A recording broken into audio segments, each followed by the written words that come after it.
The first step towards achieving your dreams is having the right coach. Get the best education with forensic classes by Diksha and make your NET forensic exam dreams come true. Download the app now. Before starting today's class, a quick reminder that we have an application. Application की link आपको description में मिल जाएगी, वहां से आप इसे download कर सकते हैं.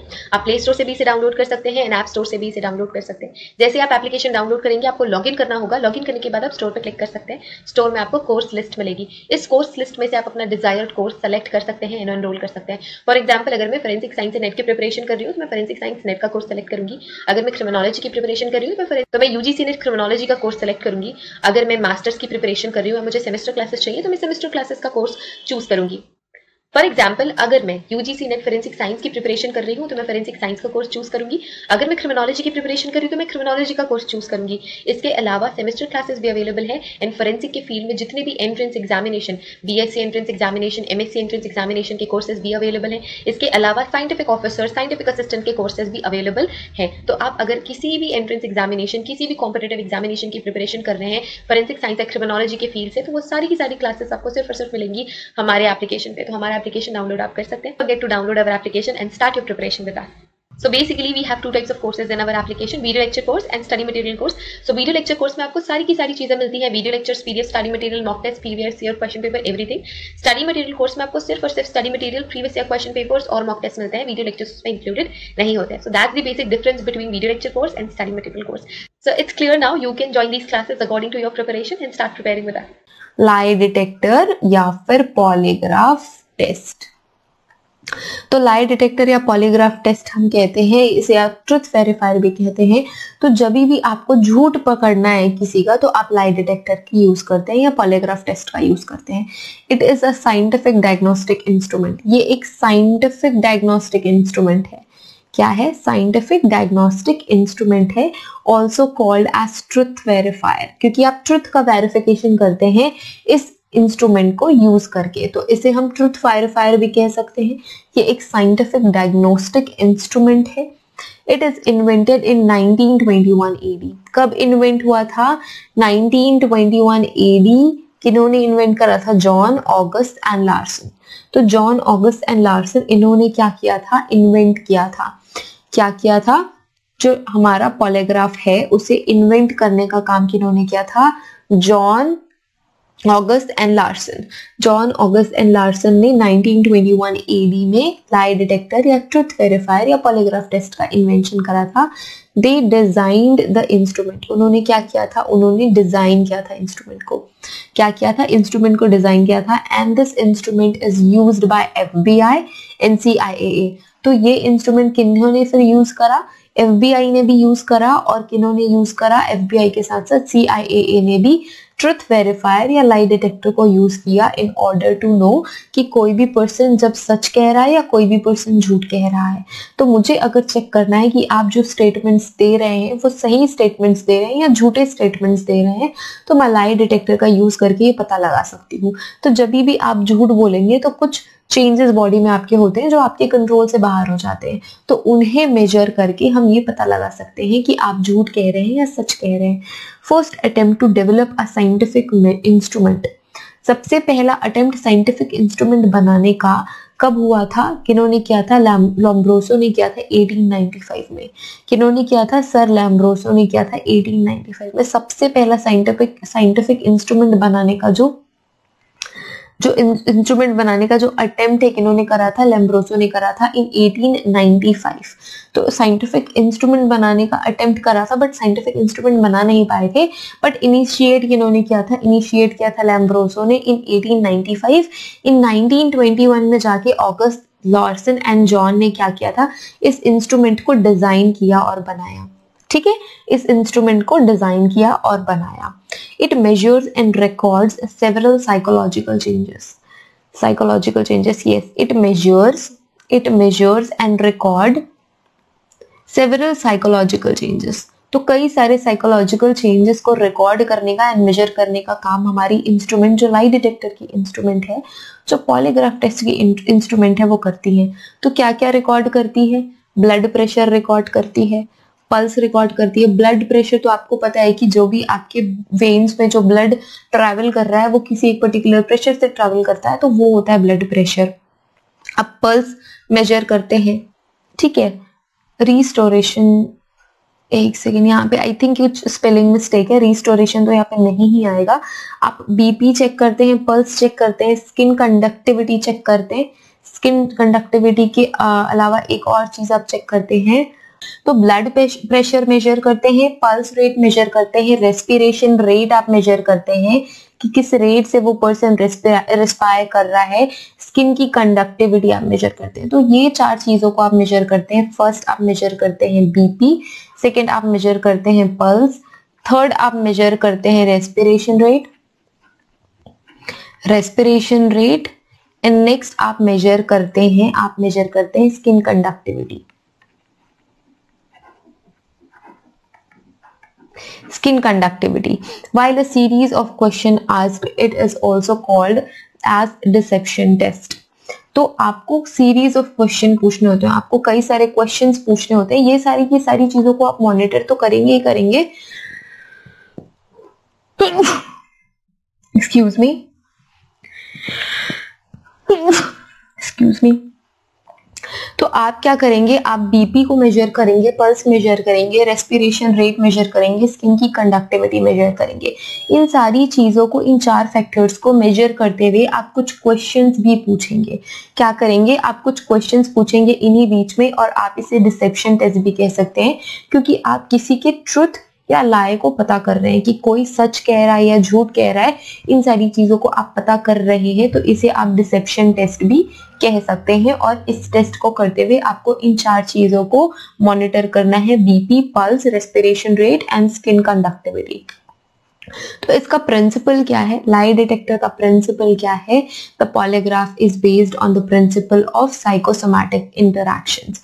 तो ये बेसिक प्रिंसिपल है, ये आपका बेसिक प्रिंसिपल है कि जो पॉलीग्राफ है वो किस पे बेस्ड है, कुछ प्रिंसिपल्स हैं जो कि साइकोसोमैटिक इंटरैक्शंस होते हैं। साइकोसोमैटिक इंटरैक्शन मींस जो आपकी साइकोलॉजी से रिलेटेड है। जैसे कि जब आप कभी कुछ गड़बड़ करी होती है घर पे, और आपको जब लगता है कि अब मम्मी को पता चल जाएगा और डांट पड़ेगी, तो आप घबरा जाते हैं, हड़बड़ा जाते हैं। तो ऐसी जो सिचुएशंस होती है, साइकोसोमैटिक इंटरैक्शंस होते हैं, साइकोसोमैटिक चेंजेस होते हैं कि आपको पसीना आने लगेगा, या बोलते वक्त हकलाने लगेंगे, या फिर आपकी हार्ट बीट बढ़ जाएगी, रेस्पिरेशन रेट बढ़ जाएगी। तो ये सारी की सारी चीजें साइकोसोमैटिक इंटरैक्शंस के अंदर आएंगी। तो पॉलीग्राफ किस पे बेस्ड है? साइकोसोमैटिक चेंजेस इंटरैक्शंस पे बेस्ड है। Excuse me. तो जो पॉलीग्राफ है किस पे बेस्ड है? आपके साइकोसोमैटिक इंटरैक्शंस पे बेस्ड है। जैसे कि हमने देखा कि हम ब्लड प्रेशर मेजर करते हैं, पल्स मेजर करते हैं, रेस्पिरेशन रेट मेजर करते हैं, इन सारी चीजों को मेजर करते हैं। तो ये जो चेंजेस, इनमें जो चेंज आएंगे कि ब्लड प्रेशर में कोई चेंज आ गया, पल्स रेट में कोई चेंज आ गया, रेस्पिरेशन रेट में कोई चेंज आ गया, या जो स्किन की कंडक्टिविटी है उसमें कोई चेंज आया, तो ये सारे के सारे चेंजेस साइकोसोमैटिक चेंजेस के अंदर आएंगे। और जो इंटरैक्शंस होते हैं साइकोसोमैटिक चेंजेस के, उन इंटरैक्शंस को हमको कैच करना है और इंटरप्रेट करना है कि वो पर्सन सच कह रहा है या झूठ कह रहा है। These interactions are the result from stress associated with the problem. अब ये reactions क्यों होती है बॉडी में?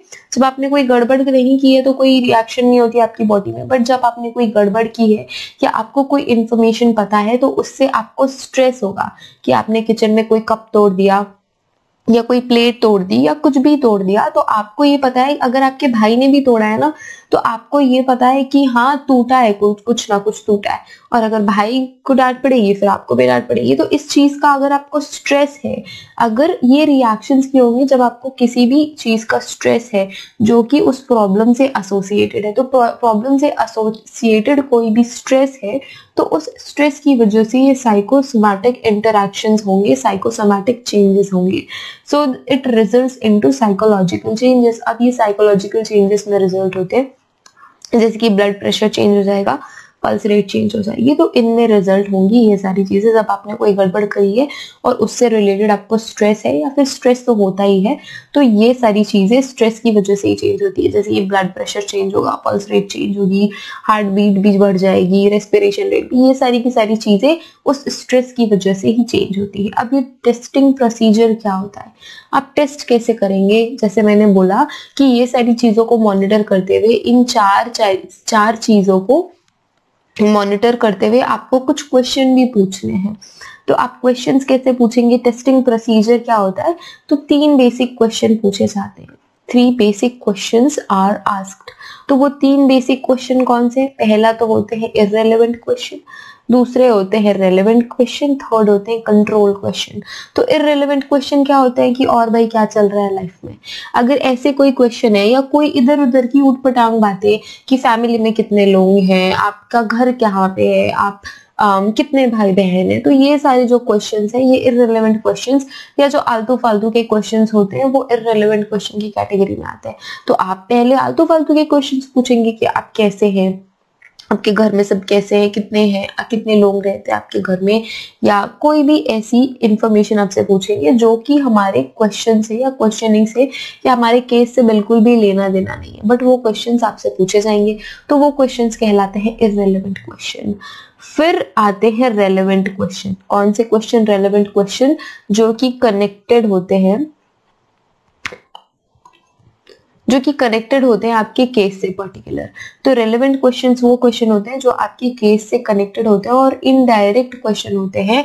भले ही उस पर्सन को पता चल जाए कि इनडायरेक्ट क्वेश्चन रेलेवेंट क्वेश्चन मुझसे पूछ रहे हैं, तभी भी आपको वो क्वेश्चंस आपके रेलेवेंट होते हैं और आपको क्वेश्चंस पूछते हैं। फॉर एग्जांपल, अगर उस पर्सन ने मर्डर होते हुए देखा है तो आप पूछेंगे कि जब आप इवनिंग वॉक पे गए थे तो आपने क्या देखा।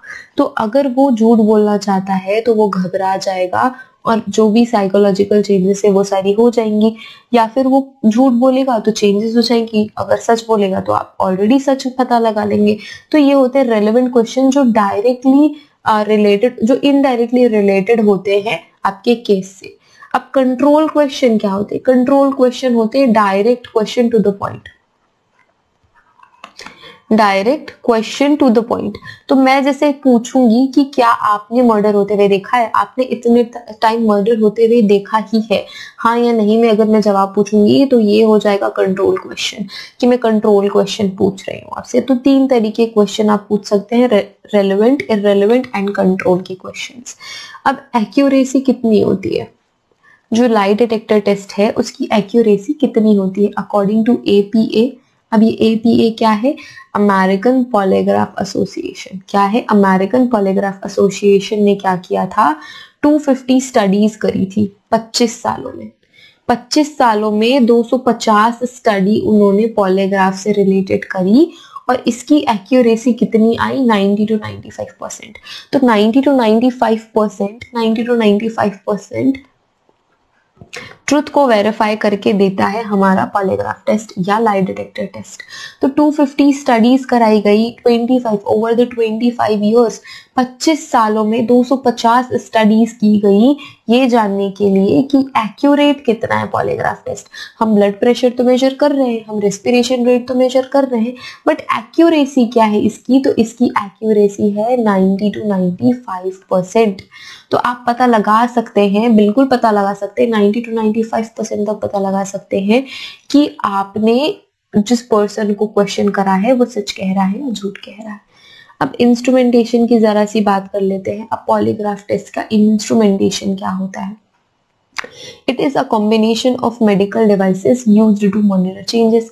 अब कॉम्बिनेशन ऑफ मेडिकल डिवाइसेस तो हो गई, अब आपको बीपी मेजर करना है, आपको रेस्पिरेशन मेजर करना है, तो आपको मेडिकल डिवाइसेस यूज करनी पड़ेगी। तो it is a combination of medical devices used to monitor changes. तो आपको जो चेंजेस मॉनिटर करने हैं लाइक बीपी, पल्स, ये सारी चीजों को मॉनिटर करने के लिए आपको मेडिकल डिवाइस यूज करनी पड़ेगी। तो पहला डिवाइस क्या है?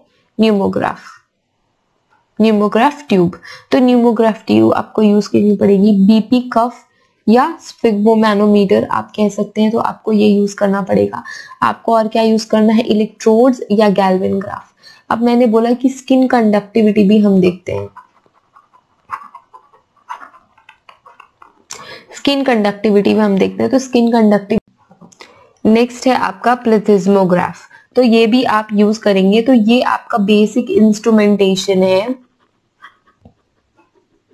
ये आपके इंस्ट्रूमेंट हैं। आपको अगर ब्लड प्रेशर चेक करना है, अगर आपको पल्स रेट चेक करनी है, बेसिकली हम कहेंगे अगर आप लाई डिटेक्टर टेस्ट का यूज कर रहे हैं तो ये सारे आपको इंस्ट्रूमेंट यूज करने होते हैं। अब ये न्यूमोग्राफिक ट्यूब क्या होती है, ये कहाँ लगती है, around the chest and stomach to check the variation in respiration. आपको रेस्पिरेशन रेट चेक करना है तो आप इस न्यूमोग्राफिक ट्यूब का यूज करते हैं।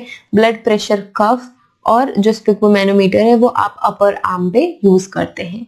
इलेक्ट्रोड्स का क्या काम है, attach in hand index finger, index fingers में and right finger through which electric current is passed to measure the response. तो कहाँ पे लगेगा, इंडेक्स फिंगर में लगेगा, राइट फिंगर पे लगेगा, ताकि आप इलेक्ट्रिकल करंट मेजर कर सके स्किन कंडक्टिविटी चेक करने के लिए। प्लेथिस्मोग्राफ क्या होता है, transducer attached to the thumb, blood volume reflecting pulse rate. तो पल्स रेट चेक करने के लिए थंब पे लगा के रखते हैं प्लेथिस्मोग्राफ। तो ये जो इम्पोर्टेंट इंस्ट्रूमेंटेशन है आपको उस पर्सन के ऊपर करनी पड़ेगी ताकि आप बीपी चेक कर सके, पल्स चेक कर सके, रेस्पिरेशन रेट चेक कर सके और स्किन कंडक्टिविटी चेक कर सके। तो इन सारी चीजों को मॉनिटर करने के लिए आपको ये कुछ इंस्ट्रूमेंटेशन का यूज करना होता है। अब लीगल एस्पेक्ट की अगर बारी आती है, पॉलीग्राफ टेस्ट इंडिया में यूज तो करते हैं बट लीगली उसका कोई मतलब नहीं होता है। क्यों मतलब नहीं होता है, because of article 20 and third one, fundamental rights. Fundamental rights हमने ऑलरेडी पढ़ लिए, तो फंडामेंटल राइट्स में हमने आर्टिकल 20 भी पढ़ा है। तो उसमें आपको ये प्रिविलेज मिलती है कि no person accused of any offence shall be compelled to be a witness against himself। तो वो अपने ही खिलाफ विटनेस नहीं बन सकता, कोई भी पर्सन अपने ही खिलाफ विटनेस नहीं बनता। ये फंडामेंटल राइट का वायलेशन है, इसलिए हम आर्टिकल 23 के अंदर पॉलीग्राफ टेस्ट को हम कोर्ट में वैल्यूएबल नहीं मानते हैं। आप सच और झूठ का पता लगाने के लिए जरूर पॉलीग्राफ टेस्ट यूज कर सकते हैं बट एज अ एविडेंस आप कोर्ट में उसे नहीं दे सकते, क्योंकि ये वायलेट करता है आपके fundamental right article 20 and bracket में 3 को। क्योंकि आपको ये प्रिविलेज मिली हुई है कि कोई भी व्यक्ति, कोई भी पर्सन अपने आप के खिलाफ विटनेस नहीं बन सकता, खुद के खिलाफ गवाही नहीं दे सकता। इसलिए polygraph is not accepted in India, इसलिए ही पॉलीग्राफ इंडिया में एक्सेप्टेड नहीं है।